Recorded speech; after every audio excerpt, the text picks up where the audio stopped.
Hello everybody, welcome to the Gaming Grappler, and for today's video I'm going to be giving you my thoughts and opinions for tomorrow's fight, UFC 269, Dustin the Diamond Poirier versus Charles do Bronx Oliveira.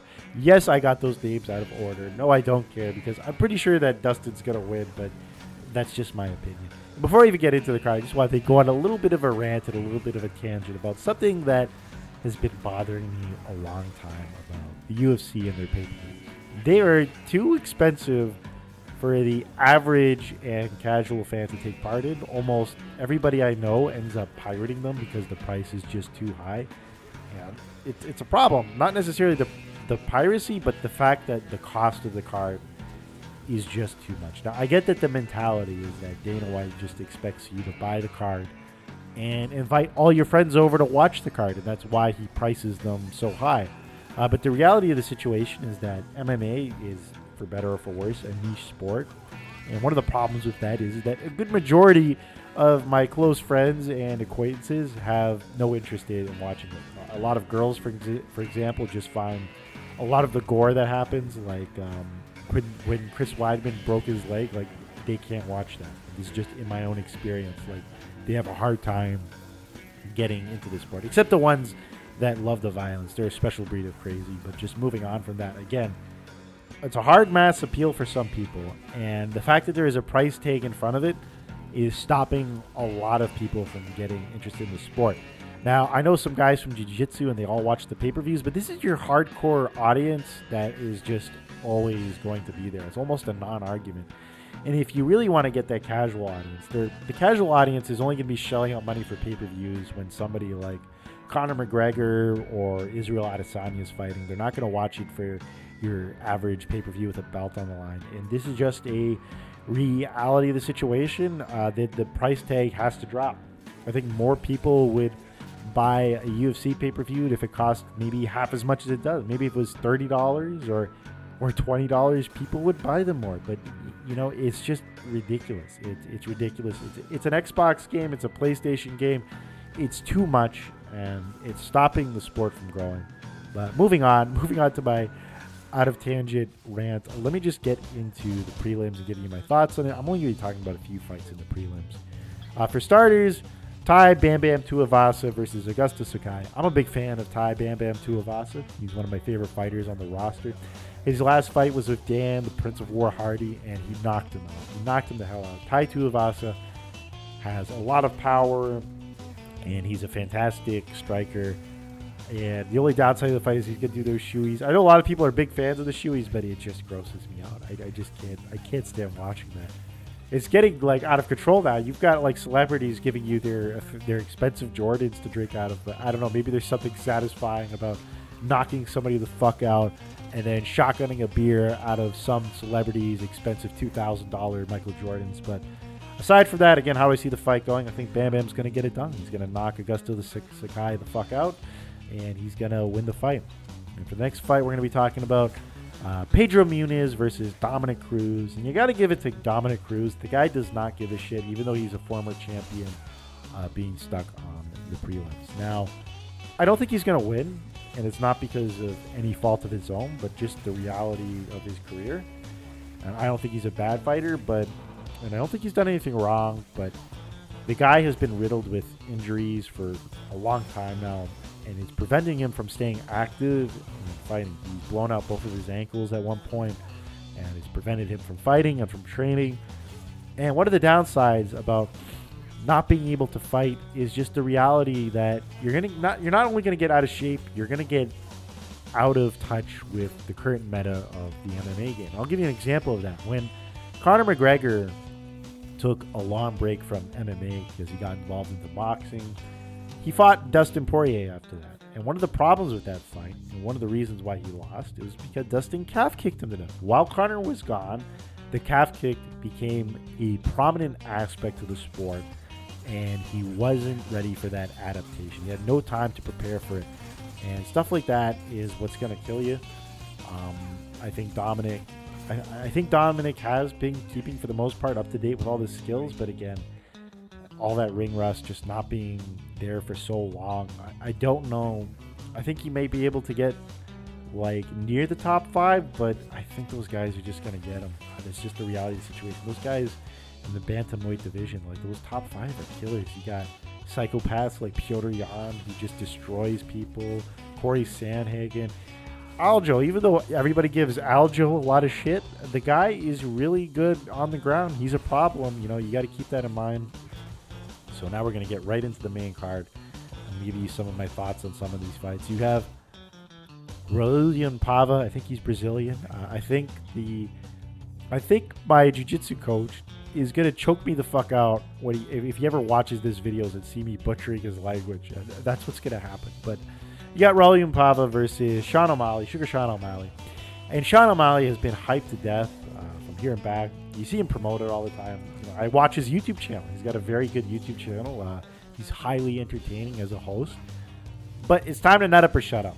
You know, one of the reasons why Khamzat Chimaev is such a big rising coming superstar and everybody's talking about him is that the guy is highly active and he's steamrolling people. He is destroying people. Now, I know Sean O'Malley had an impressive fight against Chris Montigno, but, you know, Chris Montigno was a last-second fill-in in a debut fight. So you could not have had a more hand-picked opponent for you to beat. So it's time to nut up or shut up.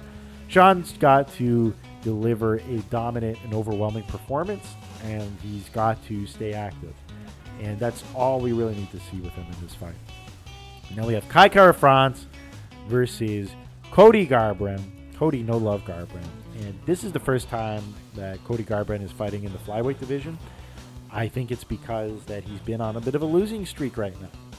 And to be honest with you, I don't think that losing streak is a result of him being undersized or having a bad frame for the division. 5'8" is a great frame for bantamweight. As a matter of fact, you got people like Michael Chandler fighting at lightweight with that frame.